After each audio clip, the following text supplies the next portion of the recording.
ini akan kita ulang-ulang selagi saya sanggup ya, mengenai bagaimana cara kita memahami iman. Nah, ini juga sudah saya sampaikan di 2 bulan lalu bahwa iman ada usul, ada furu, ada pokok, ada cabang. Pokoknya di kolbu yaitu tasdik, percaya. Cabangnya amal lisan, amal badan. Maka kalau Bapak ini malam ini tadi sebelum subuh sholatnya banyak, itu imannya naik bagian yang mana? Bagian pokok atau cabang? Bagian mana? Bagian cabang. Karena iman gak boleh nambah. 6 aja rukun imannya. Gak boleh nambah-nambah lagi. Maka iman yang 6 itu tidak akan nambah dengan sholat 1000 rakaat. Tetapi cabang iman bertambah dengan sholat 1000 rakaat. Bisa bedakan? Kalau kita sedekah, yang bertambah apa? Cabang atau pokok iman?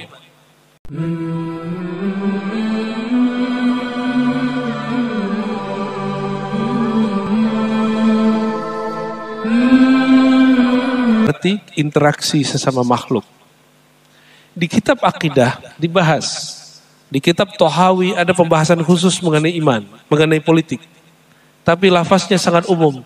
Wala naral khuruja ala aimmatina wa wulati umurina wa injaru. Tidak boleh keluar dari pemerintahan yang sah meskipun mereka dianggap tidak adil. Lalu diloncat beberapa kalimat setelahnya, nuhibbu ahlal amanah wal adl. Kita cinta orang amanah dan adil, wa nubghid, dan kita tidak suka dengan orang yang tidak amanah dan adil dan tidak adil. Jadi tidak senang bukan berarti kemudian berontak. Karena negeri yang terjadi pemberontakan di sana itu lebih buruk daripada pemerintah yang zalim. Negeri yang ini akidah Ahlussunnah ditulis oleh Imam Tahawi, oleh Imam Asy'ari, ditulis Imam Maturidi, semuanya sepakat. Jadi kita mengkritik itu bedakan dengan mencaci. Ini saya ulang-ulang di mana Pak? Mengkritik beda nggak dengan mencaci? Pengurus dikritik, mau nggak pengurus dikritik? Tapi dicaci mau nggak? Nggak mau kita, apalagi pemimpin, dia punya kekuasaan. Bisa hilang kita. Nah, Bapak Ibu yang bukan Allah, ini akan kita ulang-ulang selagi saya sanggup ya, mengenai bagaimana cara kita memahami iman. Nah, ini juga sudah saya sampaikan di 2 bulan lalu bahwa iman ada usul, ada furu, ada pokok, ada cabang. Pokoknya di kolbu yaitu tasdik, percaya. Cabangnya amal lisan, amal badan. Maka kalau Bapak ini malam ini tadi sebelum subuh sholatnya banyak, itu imannya naik bagian yang mana? Bagian pokok atau cabang? Bagian mana? Bagian cabang. Karena iman gak boleh nambah. 6 aja rukun imannya. Gak boleh nambah-nambah lagi. Maka iman yang 6 itu tidak akan nambah dengan sholat 1000 rakaat. Tetapi cabang iman bertambah dengan sholat 1000 rakaat. Bisa bedakan? Kalau kita sedekah, yang bertambah apa? Cabang atau pokok iman? Cabang iman atau pokok iman? Cabang iman. Kalau Bapak Ibu itikaf di masjid lama, yang bertambah apa? Cabang, bukan pokok iman. Pokok iman di kolbu, gak boleh nambah, harus gitu aja dia. Nah, bedakan iman dengan yakin. Iman percaya, kalau yakin adalah puncak dari positive thinking. Orang berprasangka baik, lalu dia meyakini prasangkanya, disebut yakin. Maka Allah mengatakan dalam hadis qudsi, ana inda dhanni abdi. Aku berdasarkan zon prasangkaan. pemikiran hambaku terhadapku, kita sebut yakin.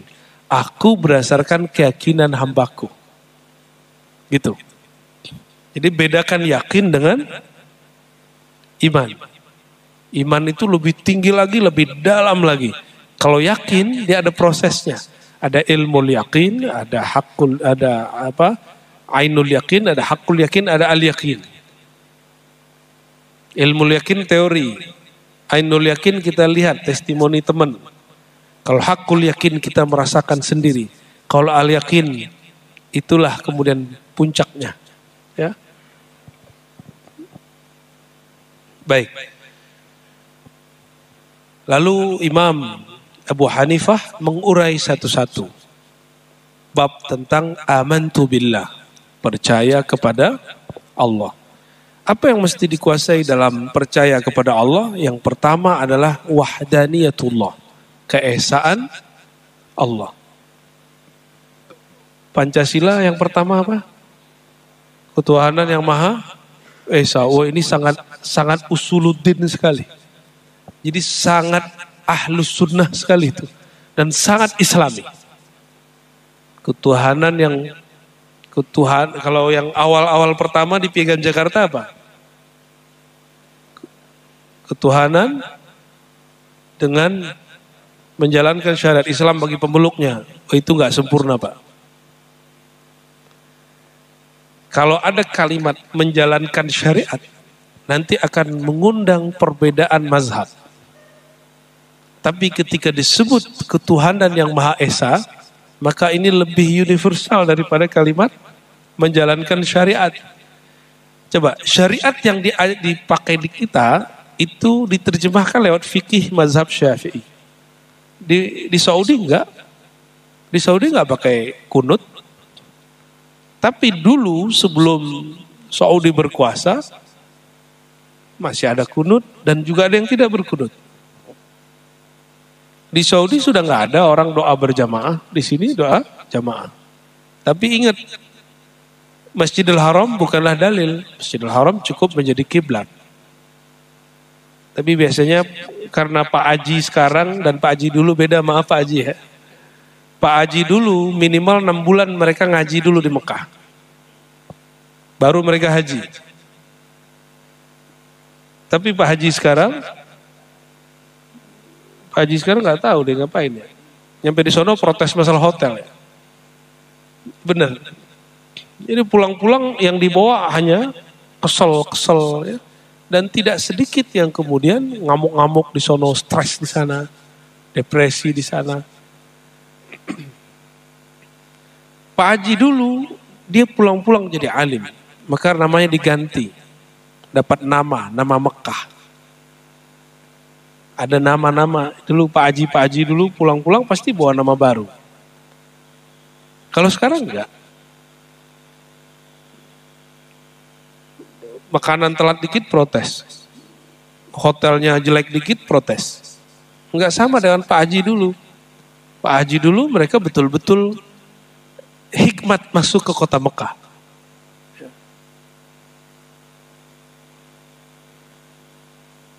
Sehingga ketika mereka pulang, mereka bawa oleh-oleh cerita. Cerita bahwa di Mekah dulu ada guru begini, guru begitu. Saya sudah cek ulama-ulama kita yang dulu belajar di Mekah, luar biasa. Nggak ada mereka ngomong di Mekah nggak begini, nggak begitu. Seperti Pak Haji sekarang, ya. Kok di Mekah nggak ada orang maulid ya? Intinya nggak tahu. Ya, saya lihat ada orang maulid di Mekah, tapi bukan di Masjidil Haram, di apartemen. Udah nggak boleh. Ketahuan buat maulid dibubarin. Kita di sini buat pengajian nggak ada dibubarin kan sama pemerintah? Nggak ada. Jadi lebih islami negeri ini daripada sana. Alhamdulillahirabbil alamin. Di sana cukup jadi simbol kita haji umroh. Ya, bukan simbol keilmuan. Mekah Madinah itu kalau buat universitas dulu ngimpor dosen dari Mesir. Sekarang baru mereka ada dokter-dokter tuh baru-baru ini. Ya. Taib. Imam Abu Hanifah mengatakan wahdaniyatullah, keesaan Allah ini pilar yang paling penting. Apa yang dimaksud Allah Esa? Allah satu. Wallahu ta'ala wahidun la min tariqil adad. Allah itu satu, esa, tapi bukan angka. Kalau satu kan ada duanya. Maka wahid ahad ini diterjemahkan esa. Tunggal. Kalau tunggal nggak ada duanya. Tunggal esa ini kan bahasa apa tuh? Bahasa Bekawi ya. Bahasa lama. Kalau tunggal maka tidak ada duanya. Cuma angkot aja yang panca tunggal, Pak. Ada tulisannya panca tunggal? Ya. Tunggal, esa, berarti dia satu dan tidak ada duanya. Apalagi maknanya? Allah itu esa, satu, lain dengan satunya saya, satunya kita. Pak Ustadz kita ini satu bukan? Satu ya. Cuma di dalam dirinya sudah ada miliaran sel. Berarti Pak Ustadz terdiri dari berbagai sel. Molekul-molekul di badannya banyak sekali. Ada tulang, ada darah, ada kulit. Ustadz punya tulang Ustadz? Ada ya? Kirain gak punya tulang. Sedangkan Allah Ta'ala satu bukan berarti terdiri dari tulang, darah dan sebagainya. Ini materi ini kemarin kita sudah kajian Tohawi di Tangerang, tapi saya akan sampaikan, saya ulangi di sini. Allah ada, benar gak? Ada dalam bahasa Arab disebut wujud. Apa bahasa Arabnya?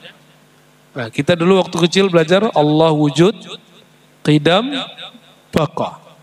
Itu sifat 20 namanya. Allah wujud. Saya wujud. Bapak Ibu wujud. Apa beda wujudnya kita dengan wujud Allah?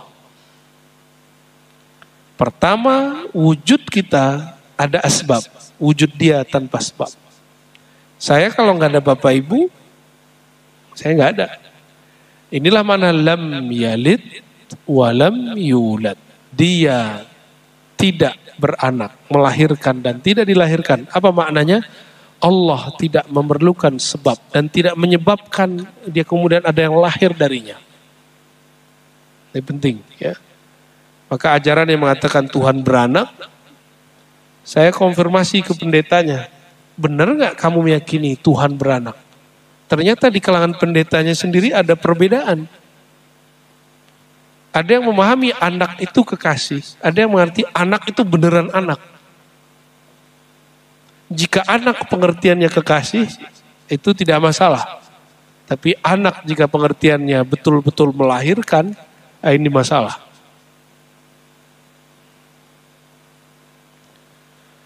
Wallahu ta'ala wahidun la min tariqil adad. Maka Allah wujudnya esa tidaklah dalam pengertian angka.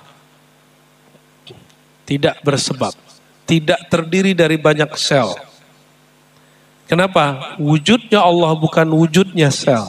Nah, tubuh kita ini dalam bahasa Arab disebut jisim. Udah jadi bahasa Indonesia? Jasmani. Ya, jasmani itu bahasa Arab artinya bersifat jasad. Tapi dalam bahasa Arab itu kata jisim tidak hanya tubuh ini. Jisim itu semua benda, baik yang kasar ataupun halus. Itu disebut dengan jisim. Saya ulangi Pak ya, walaupun kajian ini sudah di tempat lain, di sini mungkin belum.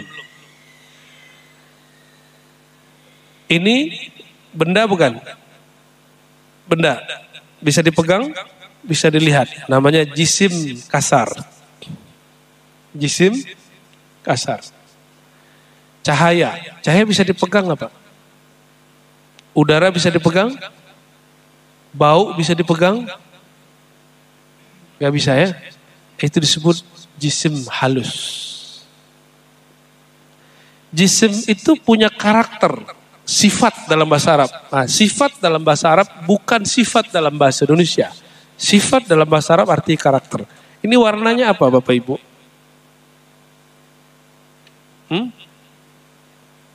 Krem. Krem itu apa? Deket-deket kemana tuh Pak? Coklat. Oke, coklat. Baju saya hijau apa coklat? Hijau. Ini warnanya apa? Coklat juga. Oke. Berarti kita sudah kenal ada karakter melekat pada dia yaitu warna. Maka setiap warna disebut dengan dalam bahasa Arab sifat atau arad. Ada jisim ini terdiri dari banyak sel-sel, molekul-molekul, zat-zat, bahasa Arabnya jauhar. Nah itu kalau pakai istilah bahasa Arab kan pusing semua. Saya kurangi istilahnya ya. Baju putih, oke, baju putih. Coba bayangkan baju tanpa warna putih, bisa? Sekarang bayangkan sebaliknya, putih tanpa ada tempatnya. Putih tapi bukan baju, bisa nggak? Coklat tapi bukan dinding, pasti kebayang benda lain. Bayangkan ada atribut karakter warna, tapi warna ini tidak ada pada suatu benda, bisa nggak? Akal kita nggak sampai. Karena memang dia tidak ada, disebut mustahil. Disebut apa? Oke. Ini badan. Ini badan kita. Saya ini tinggi apa pendek, Pak? Tinggi. Tinggi no, Pak. Tapi untuk ukuran manusia, mungkin saya masuk usia Indonesia lumayan. Dianggap tinggi. Tinggi itu disebut bahasa Arabnya arad atau karakter. Kondisi, sifat, nah bisa begitu. Oke, Allah Ta'ala karena dia bukan benda, maka dia tidak mempunyai karakter-karakter seperti benda. Coba, saya duduk di atas kursi. Kelihatan Bapak, saya duduk di atas kursi, Bapak juga duduk di atas sajadah. Ketika duduk di atas kursi, berarti ada yang di atas, ada yang di bawah. Lalu ada ruang yang kepake, benar nggak? Allah bukan benda. Benda butuh ruang, butuh waktu. Allah bukan benda. Jika disebut Allah bersemayam di atas aras, berarti apa? Allah bukan benda. Allah tidak perlu menduduki aras. Allah tidak perlu menempati aras. Karena menempati itu sifat daripada jisim benda. Allah maha suci dari benda. Gimana masuk? Pagi-pagi udah mulai olahraga otak. Ya, saya pelan-pelan kita ulang ini. Kalau ini benar, kalau ini sudah oke, Bapak nggak perlu lagi debat masalah apakah Tuhan bertempat, nggak perlu lagi. Karena kalau disebut Tuhan di langit kayak Tuhan di aras, jika dia bukan benda, ungkapan di langit di aras bukan berarti dia menempatinya. Namun jika ini nggak beres, akhirnya orang masih bertanya di mana Allah. Ya kan? Sampai sekarang ada satu kelompok tidak sah berakidah Ahlussunnah menurut mereka, kecuali mengatakan Tuhan di langit atau Tuhan di atas aras. Kalau di langit, nanti Isra Mi'raj ada kisah. Nabi naik ke langit dari pertama sampai ke-7 gak ketemu Allah. Ketemunya ruh para nabi. Bukti bahwa Allah tidak menempati langit. Terus kalau kita ngomong dia yang di atas, kata di atas, kalau sudah paham bab tadi, jadi gak masalah. Tapi kalau gak paham bab yang tadi, jadi masalah. Mending dihindarkan. Ya, baik.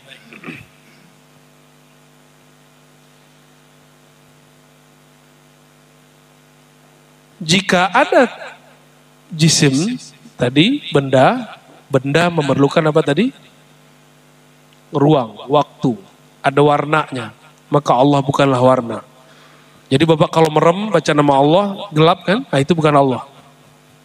Ya. Dulu ada yang ngomong Tuhan itu gelap. Saya tanya, gelap dari mana Mas? Ente kalau pejamin mata baca nama Allah, nanti gelapnya datang. Berarti dia membayangkan Allah itu gelap. Allah nggak bisa dibayangkan. Karena Allah bukan benda, kita nggak bisa bayangkan. Yang bisa dibayangkan oleh otak ini cuma sesuatu yang bersifat benda. Ini rumusan, ini kaidah. Coba tanya orang-orang pakar neurologis sama. Cuma mereka bahasanya lebih umum. Ya. Jadi kalau belum pernah dilihat oleh mata, maka akal otak kita nggak bisa mencernanya. Nah, kita pertegas di situ bahwa Allah bukan benda, maka tidak dapat dicapai oleh pikiran. Bukan berarti mustahil, akal kita nggak sanggup. Nabi Muhammad nanya ke Jibril, "Hei Jibril, apakah engkau bertemu Rabbmu, bertemu Tuhanmu?" Kata Jibril, enggak sanggup. Allah menabir dirinya, Allah menghijab dirinya dengan 70.000 hijab. Itu Jibril. Semakin aku mendekat, baru saja kemudian hijab terluar, tabir paling luar, maka aku terbakar, lahtaraktu. Itu Jibril. Nabi Muhammad SAW diizinkan oleh Allah bertemu. Ra'aitu Rabbi, aku diizinkan Allah untuk memandangnya. Kira-kira Nabi Muhammad mandang pakai mata ini atau pakai kolbu atau pakai ruh? Kolbu aja nggak sanggup Pak, pakai ruh. Maka di aras itu ngapain? Aras itu termasuk benda. Kenapa? Dia ciptaan Allah, tapi dia bendanya gaib bagi mata kita, hakiki di sisi Allah dan para wali dan juga para nabi. Ketika Nabi SAW diangkat pada malam Mi'raj, Nabi sampailah di aras. Malaikat nggak boleh masuk. Malaikat cuma sampai di Sidratul Muntaha. Sidratul Muntaha itu jauh di bawah aras.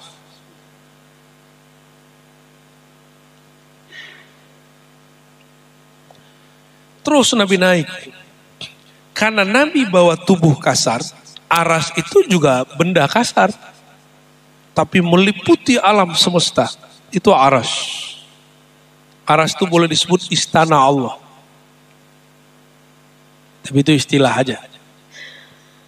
Kalau kita sudah paham tadi, beda dengan istana presiden, istana raja, istana sultan. Karena sultannya manusia, makhluk, dia benda, dia butuh tempat. Allah raja, tapi dia bukan benda. Maka aras ini tidaklah tempatnya. Terus aras tempat apa dong? Ar-Rahman alal arsy istawa. Surat Taha. Nanti dilihat di rumah. Ya? Ayat 5 seingat saya. Ar-Rahman, Allah yang Maha Rahman, alal arsy, terhadap aras istawa. Istawa berarti bersemayam. Istawa juga berarti merata-rata. Meratakan. Meliputi. Kata istawa lebih dari 15 makna. Lalu kenapa ada orang meyakini istawa itu cuma duduk, bertempat? Dan yang paling penting di ayat ini, apa yang paling penting? Allah tidak memulai dengan kata istawa, tapi mulai dengan kata Rahman. Tapi kenapa kita fokus di kata istawa? Akhir berdebatlah antara orang-orang ahlu sunnah aswaja dengan orang-orang wahabi salafi. Sampai sekarang nggak selesai. Padahal Allah nggak suruh debat. Allah nggak pernah nyuruh kita memperdebatkan makna istawa. Biasanya bahasa Arab memulai kalimat itu dengan kata kerja. Tapi kali ini dengan kata benda. Supaya orang tidak memperdebatkan kata kerjanya. Istawa kata kerja. Harusnya istawa Rahman alal arsy. Istawa bersemayam Ar-Rahman di atas aras. Harusnya begitu. Tapi Allah nggak begitu. Allah memulai dengan kata benda. Dirinya bukan kata benda, kata isim. Namanya sendiri. Ar-Rahman, dia yang Maha Rahman. Alal arsy, terhadap aras, istawa. Maka bersemayam di situ artinya meliputi. Apa yang meliputi? Rahmannya. Apa arti Rahman? Kasih sayangnya. Jadi kalau diterjemah gimana? Kasih sayang Allah terhadap aras. Dan semua yang diliputi aras langit bumi. Dan kita yang sekarang duduk di sini sedang diliputi aras. Semuanya istawa, kasih sayangnya rata semua.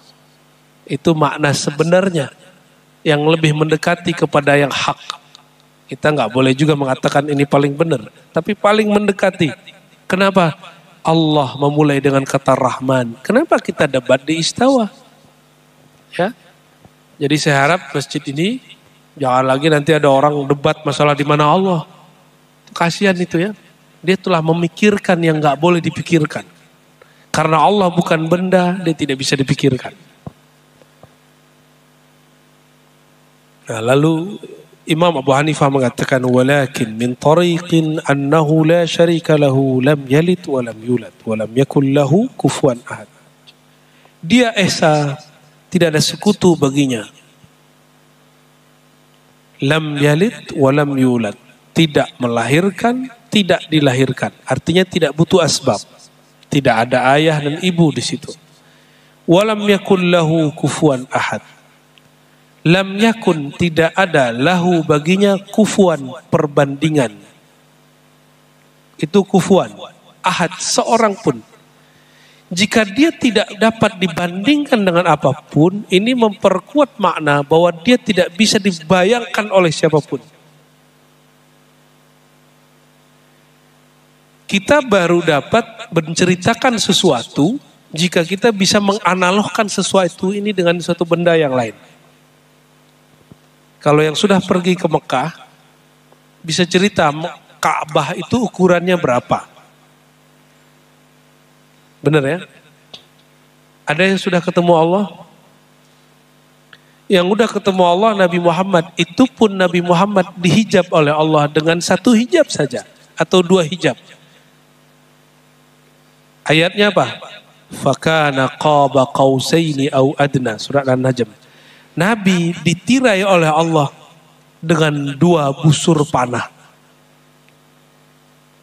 Jadi tetap ada jarak antara Nabi dan Allah. Tapi jarak ini bukan jarak benda. Ini hanya Allah yang tahu.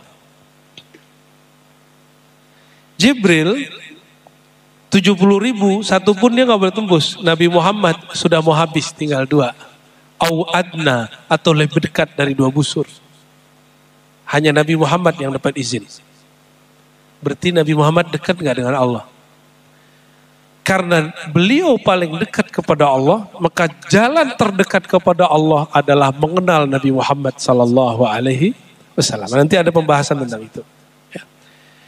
La yushbih syai'an minal asya' min khalqi. Dia tidak menyerupai makhluk, wa la yushbihu syai', dan tidak ada makhluk yang menyerupainya. Maka jika ada di Quran nama yang sama dengan nama makhluk, bukan berarti sama bendanya. Contoh, di dua ayat terakhir surat At-Taubah, Allah menyebut Nabi Muhammad dengan nama yang sama dengan nama Allah. Wabil mu'minina ra'ufur rahim. Dan dia terhadap orang-orang beriman ra'uf, maha penyayang. Tapi karena ini bukan Allah, Nabi Muhammad kita artikan sangat penyayang. Rahim juga penyayang. Bedanya apa Rauf dengan Rahim? Rauf itu ada empati di situ.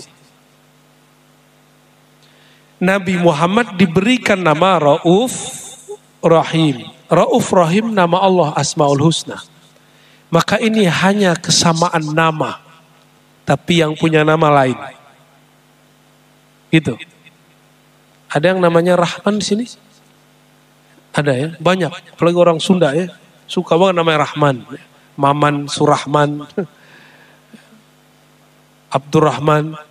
Kalau Abdurrahman nggak apa-apa, hamba Rahman. Ya. Ada kawan saya namanya Rahim, nggak pakai abad. Dimarahin sama kawan kita yang Salafi. Inti namanya nama Tuhan. Ya. Teman kita nggak hafal nih surat. Ini ayat Taubah. Seharusnya dijawab. Loh Nabi Muhammad disebut Rahim kok di Quran? Bukan Abdur Rahim. Dua ayat terakhir surat At-Taubah. Silakan Pak dilihat. Allah menyebut dirinya azim. Dan Nabi Muhammad disebut akhlaknya juga azim. Sama-sama disebut azim tapi lain makna. Azimnya Allah tidak terbatas. Azimnya di Muhammad batasannya Allah itu sendiri. Jadi masih terbatas. Baik. Saya mau tanya Bapak Ibu. Allah dulu sekarang nanti sama nggak? Maka nama Allah itu sudah ada sebelum kita. Sifat Allah sudah ada sebelum alam semesta. Jadi namanya bukan baru, lain dengan Pak Ustadz. Pak Ustadz misalnya ini kuliah, dapatlah di depannya. Di belakangnya, SAG, Sarjana Alam Gaib. SPD, Sarjana Kepedean. Itu kan nama belakangan Pak, Sarjana Pendidikan, Sarjana Agama, itu nama belakangan. Kerja, lalu jadi direktur. Tambahlah nama, Pak Direktur. Kepala seksi, Kasih. Kepala bagian, Kabak. Itu kan nama-nama tambahan. Menteri, Pak Menteri. Pak RT, Pak RW, itu nama tambahan. Kalau Allah punya nama, namanya tidak bertambah, tidak berkurang. Dia dahulu bernama begitu, sekarang bernama begitu, nanti namanya begitu, nggak berubah. Karena waktu tidak berlaku baginya. Karena dialah sang pemilik waktu. Anad dahru, akulah sang pemilik waktu. Kata beliau. Kata Allah SWT. Jadi Allah dulu Rahman, sekarang Rahman, nanti juga Rahman. Ya. Jika ada orang membayangkan Allah berubah, dia sedang membayangkan makhluk. Maka kalau ada orang membayangkan Tuhan pindah-pindah, dari aras pindah ke langit, Tuhan masuk ke kolbu, itu dia bayangin makhluk, itu bukan Allah yang dia sembah. Itu Tuhan-Tuhanan, bukan Tuhan. Ya. Lam yazal wa la yazal bi asma'ihi wa sifatihi dzatiyah wal fi'liyah. Itu bahasa Arabnya. Bahasa Indonesianya tadi. Allah dulu, sekarang, nanti, namanya tidak ada yang baru, sifatnya tidak yang baru, perbuatannya tidak ada yang baru. Semuanya Allah dulu, sekarang, nanti sama. Jika demikian, pengetahuan Allah mengenai kita duduk pagi ini, itu sejak kapan? Semenjak alam ini belum ada, Allah sudah tahu. Kita bakal tinggal di sini, tidak tinggal di sini, Allah sudah tahu. Ini ilmu Allah. Nah, belum lama ini ada orang yang salah paham mengenai ilmu Allah dengan Allah menetapkan, memuliakan sosok Nabi Muhammad SAW. Jadi ada seseorang mengkritik saya terima aja kritiknya. Cuma ternyata dia gagal paham mengenai satu hal. Ilmu Allah. Allah tahu kita sekarang begini, itu sudah ada belum dari dulu? Sudah ada. Bapak bakal jadi PNS, menjadi direktur, jadi manajer, jadi karyawan, jadi pegawai, jadi tentara, jadi polisi. Terserah itu. Semuanya sama dalam ilmu Allah. Nabi Muhammad jadi nabi itu sama dalam ilmu Allah. Tapi Allah mengkhususkan Nabi Muhammad. Apa kata beliau? Ketika ditanya, kapan engkau jadi nabi wahai Rasulullah? Apa jawaban Nabi Muhammad? Kuntu nabiyan wa Adam baina ma'in wa tin, bainal ma'i wal jasad. Ada beberapa riwayat. Aku sudah jadi nabi, Adam belum dicipta, masih tanah, ruhnya belum ditiup. Aku sudah jadi nabi. Dalam riwayat lain, kuntu nabiyan wa Adam munjadilun bainal ma'in wa tin. Aku sudah jadi nabi, Adam masih bahan-bahan. Atau apa kata Imam Subki, Imam Suyuti, dua imam minimal. Banyak orang salah faham mengenai ilmu Allah dan kemuliaan nubuat Rasulullah. Dalam ilmu Allah sama aja semua. Para nabi semuanya sama dengan kita, semua ada dalam ilmu Allah. Tapi ketika Nabi mengatakan kuntu nabiyan, aku sudah diangkat jadi nabi, bukan aku sudah diketahui sebagai nabi, itu lain. Aku sudah diangkat sebagai nabi. Beda ya. Nah, maka hadis ini disebut oleh Imam Subuki dengan ikhtisas, keistimewaan Rasulullah.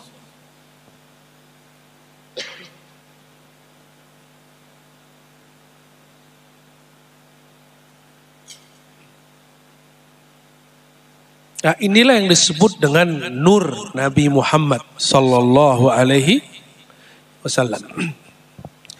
Yang ada di Mekah, di Madinah itu namanya Muhammad bin Abdullah. Itu adalah nur yang Allah fisikkan.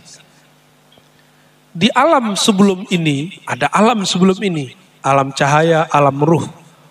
Allah telah menjadikan Nabi Muhammad sebagai nabi. Jadi sebelum ini sudah ada. Maka Imam Suyuti mengatakan,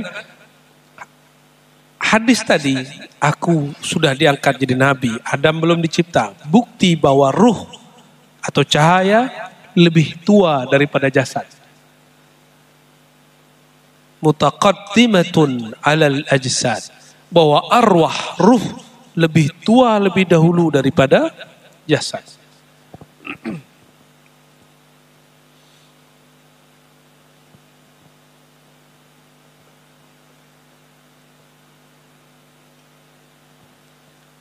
Jadi ruh saya, ruh Bapak Ibu, itu lebih tua dari tubuh ini. Dan tuanya ruh itu tergantung makrifat, pengetahuan, knowledge yang dia punya tentang Allah Subhanahu wa Ta'ala. Oleh karena itu para ulama dulu mengatakan, asy-syaikhu syabun illam yakun lahu ilmun wa ma'rifatun. Orang sudah tua itu tetap dianggap muda belia kalau nggak punya ilmu. Tetapi asyabu syaikhun, pemuda dianggap tua jika dia mengenal Allah Subhanahu wa Ta'ala. Gimana Pak? Sudah tua belum ruh kita? Sudah matang belum ruhnya? Matangnya ruh bukan dengan banyak sholat. Banyak sholat bagus. Coba cek, selama pandemi, orang-orang yang rajin sholat, kok ketakutannya nggak tanggung-tanggung. Saya masuk satu masjid, akhirnya saya nggak mau lagi datang ke masjid itu Pak, nggak mau lagi diundang. Itu sudah ada yang berdiri di depan, seperti Algojo. Ya, ngatur-ngatur jarak orang, ya kita juga tahu kok ya. Itu bulan puasa tahun kapan tuh. Masker, ya pakai masker nggak apa-apa, tapi jangan kemudian matanya udah kayak Algojo. Kayaknya orang ini terinspirasi ingin menjadi Umar. Umar gak gitu-gitu amat Pak. Umar itu meluruskan shaf. Pakai pedang itu lagi perang. Bukan lagi musim damai. Kok ada orang terlalu terobsesi baca kisah Sayyidina Umar. Karena baca kisahnya gak lewat ulama ahli hadis. Tapi lewat ahli hadas. Baca kisah ini mukanya langsung berhadas. Oh, merhatiin orang begini. Masjid jadi tegang. Udah saya nggak mau lagi datang ke masjid itu.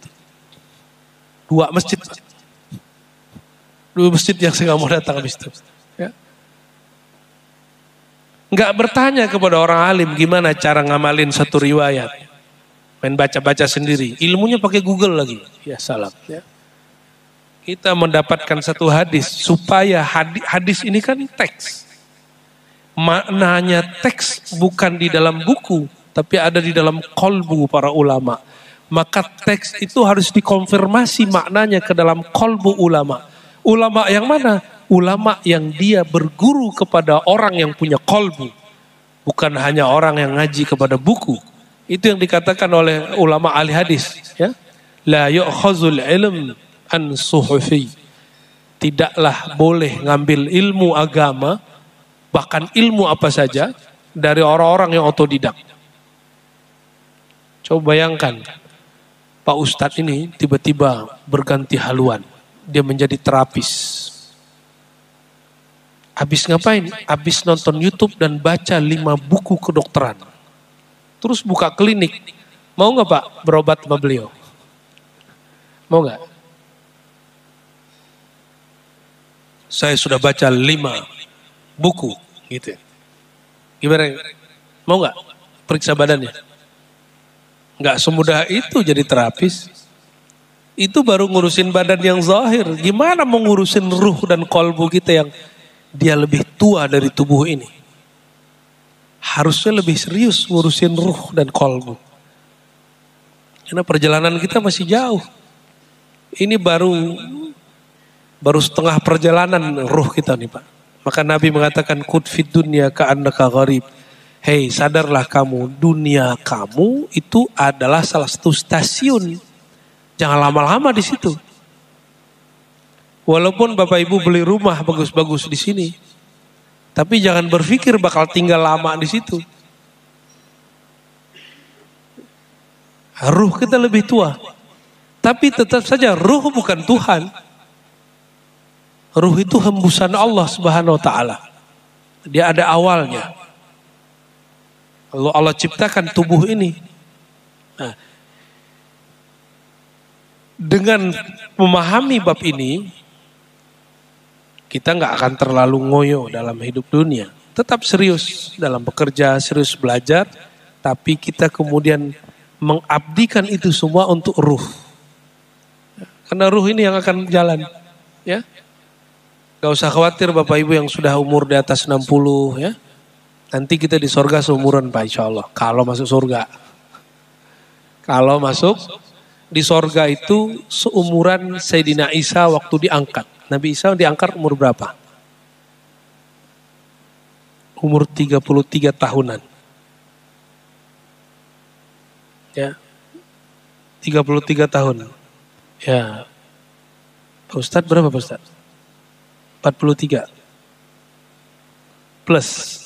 Plusnya 10. 53 dong. Kok bisa? Oh, di sinilah kita paham. Ruh tidak berganti, tapi tubuh boleh bertukar.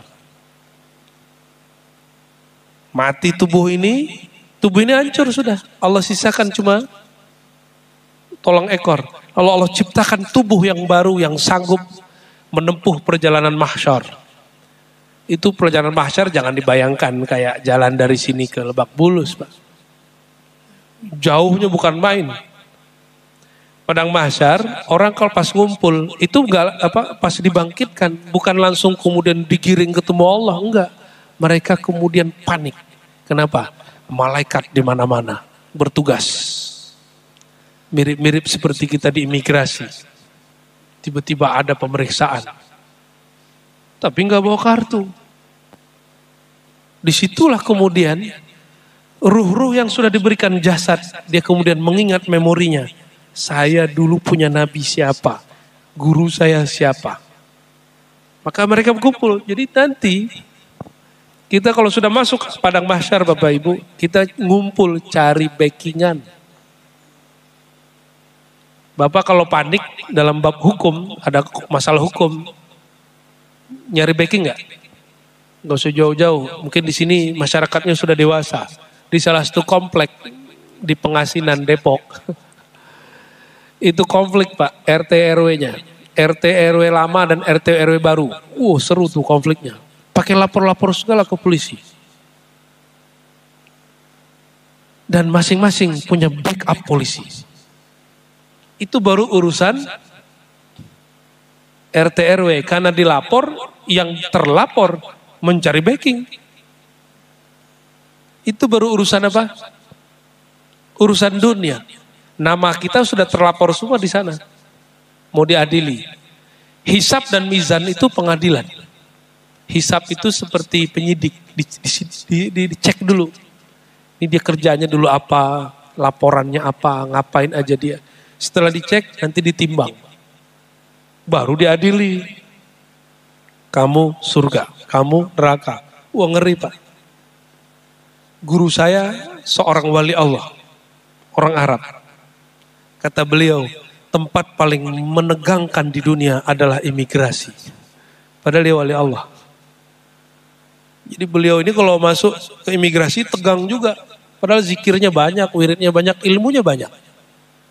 Itu baru imigrasi dunia. Padang mahsyar itu ada imigrasinya. Imigrasi pertamanya alam barzakh. Nanti kita cerita banyak tentang alam sana Pak. Itu banyak kisah-kisah yang Nabi sampaikan bakal terjadi begini, bakal terjadi begitu. Biar nanti jadi memori. Yang saya sampaikan tentang Allah, Rasul dan alam barzakh itu akan tersimpan dalam ruh Bapak Ibu. Akan masuk. Walaupun nanti sudah, mohon maaf, pikun, orang pelupa, amnesia, tapi ruhnya nggak akan lupa. Ruhnya nggak akan lupa. Itu sebabnya kita mesti hadir ke majelis yang mengingatkan kepada Allah dan Rasul, kurangi majelis debat. Supaya ruhnya rindu kepada alam sana. Karena itulah alam kita. Ruh ini harus pulang. Tubuh yang diberikan kepada ruh pulang ke surga. Ruhnya bertemu yang punya surga. Itu namanya pulang kampung. Inna lillahi wa inna ilaihi raji'un. Tapi kalau tubuh tidak pulang ke surga, ruh tidak bertemu yang punya surga, berarti dia sedang ada masalah banyak. Ada masalah dia berhenti di tengah jalan. Mau yang begitu ntar? Kan gak mau. Dan Nabi mengatakan, semua para nabi tidak ada yang boleh buka surga kecuali aku yang membukakannya. Nah, ini yang saya tanyakan kemarin ke jemaah dan tidak ada yang jawab. Nabi mengatakan, di tanganku ada kunci-kunci surga. Ada nggak riwayat Bapak Ibu ketemu bahwa Nabi bawa gembok, bawa kunci kemana-mana? Ada nggak? Kunci yang kita bayangin gimana? Ada terus ujungnya ada gerigi-geriginya. Nggak ada tuh.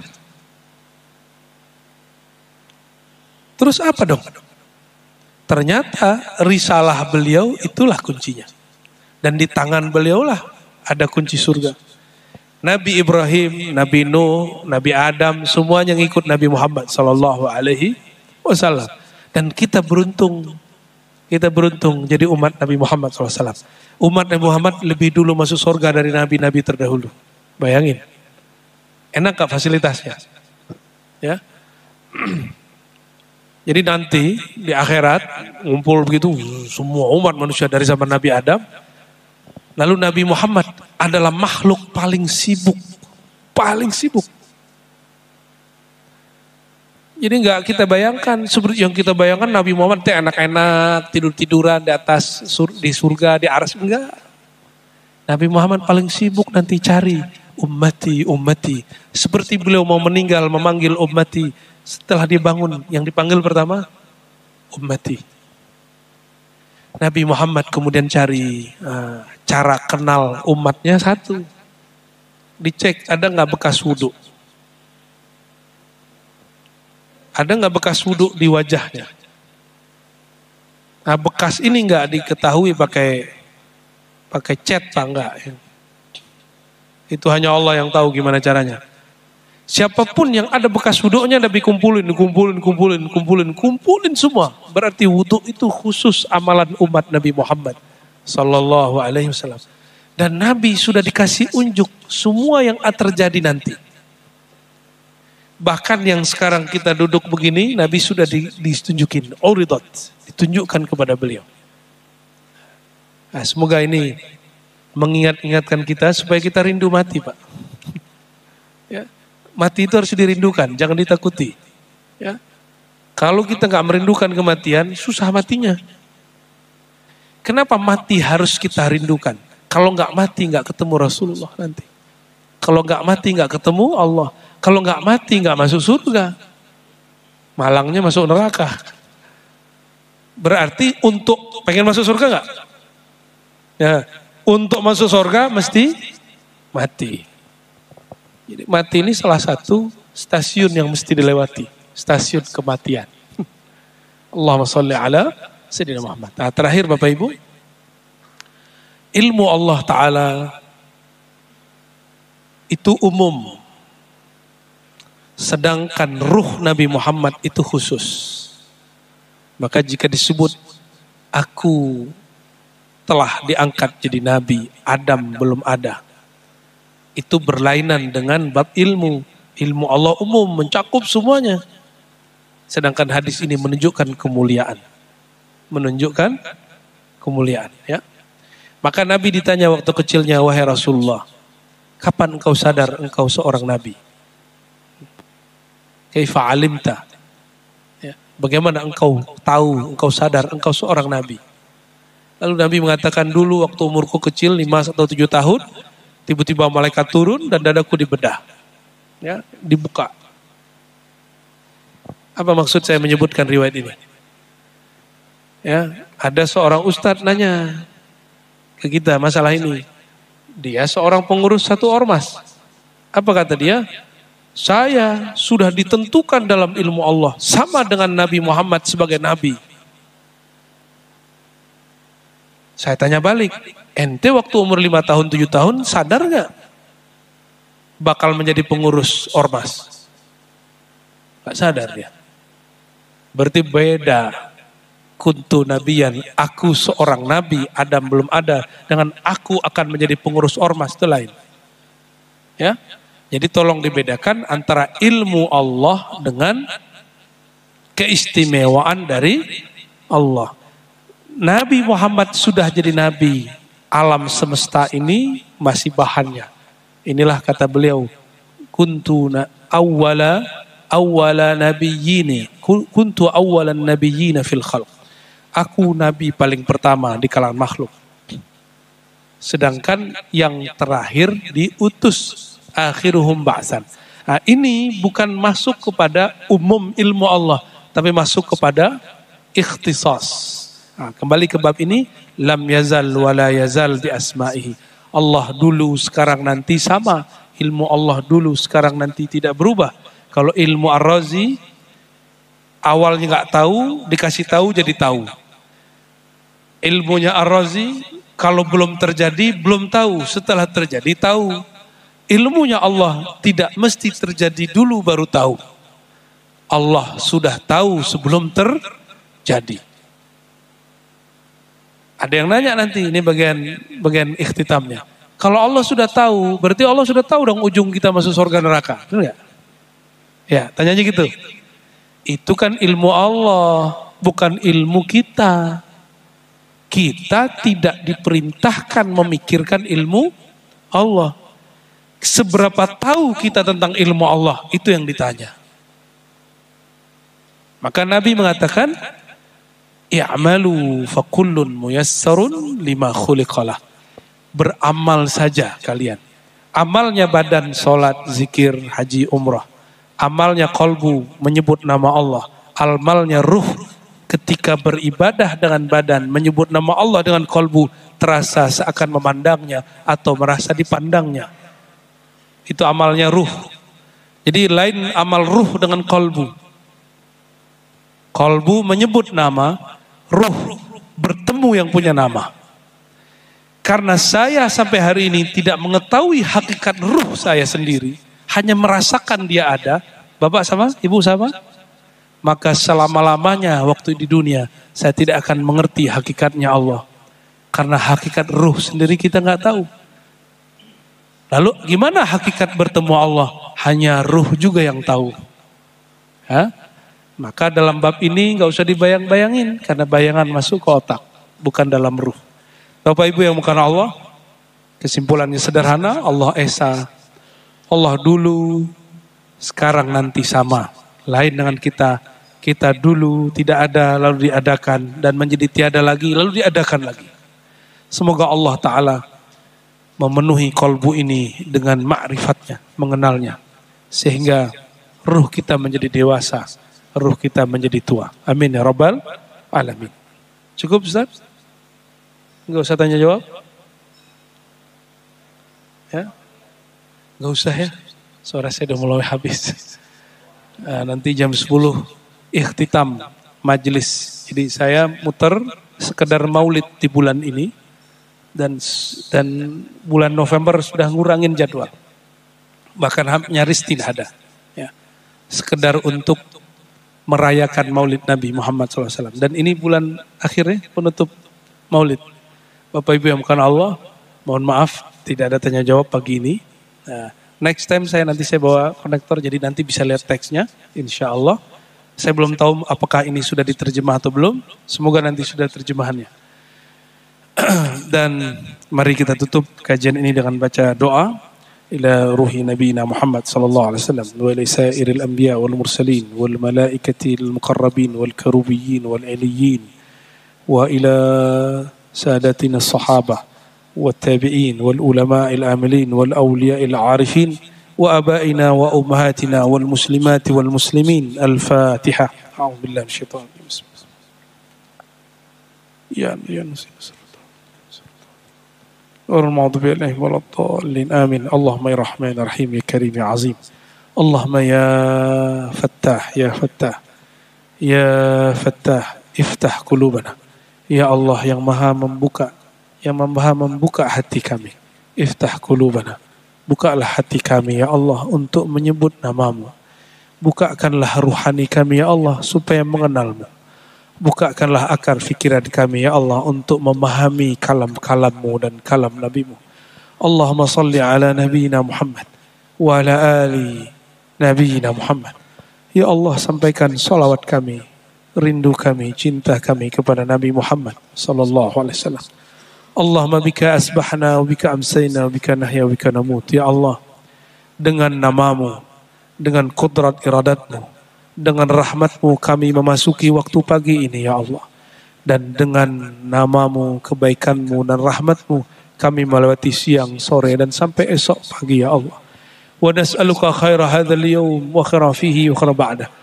Ya Allah, kami memohon kebaikan, keberkahan yang ada di hari ini dan kebaikan yang ada di malam nanti.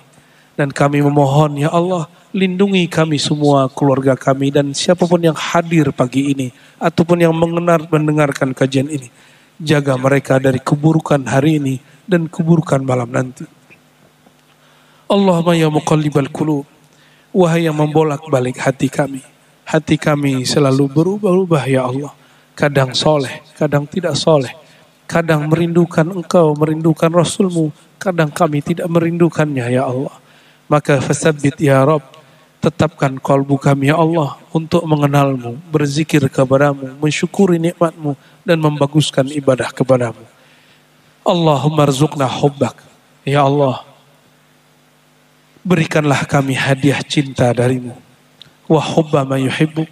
Berikan kami juga ya Allah cinta nabimu, cinta para kekasihmu. Waj'al lana al-amal alladhi yuqarribuna ila hubbik. Dan anugerahi kami ya Allah keistiqamahan beramal meskipun hanya beberapa amalan yang menghantarkan kami kepada cintamu, cinta kepada kekasih-kekasihmu. Allahumma ya Nur, ya Nur, ya Allah yang maha memiliki cahaya, yang maha memancarkan cahaya. Berilah cahaya qalbu kami, berilah cahaya fikiran kami, berilah cahaya ruhani kami, cahayai rumah tangga kami, cahayai kolbu pasangan kami, cahayai kolbu anak-anak kami, cahayai kolbu umat Nabi Muhammad SAW. Wabil khusus ya Allah siapapun yang hadir pada pagi ini. Allahumma nawwir qulubana binuri ma'rifatika. Ya Allah terangi kolbu kami dengan nur cahaya mengenalmu, cahaya merindui Rasulmu, cahaya memahami ayat-ayatmu. Allahumma rabbana atina fid dunya hasanah wa fil akhirati hasanah wa qina adzabannar. Ya Allah, berikan kami kebahagiaan di dunia dengan mengenalmu dan mengenal Rasulmu, dan bahagia di akhirat mendapatkan syafaat baginda Nabi Muhammad sallallahu alaihi wasallam. Wa sallallahu ala sayyidil mursalin, sayyidil anbiya wal mursalin, sayyidina Ahmad, sayyidina Muhammad.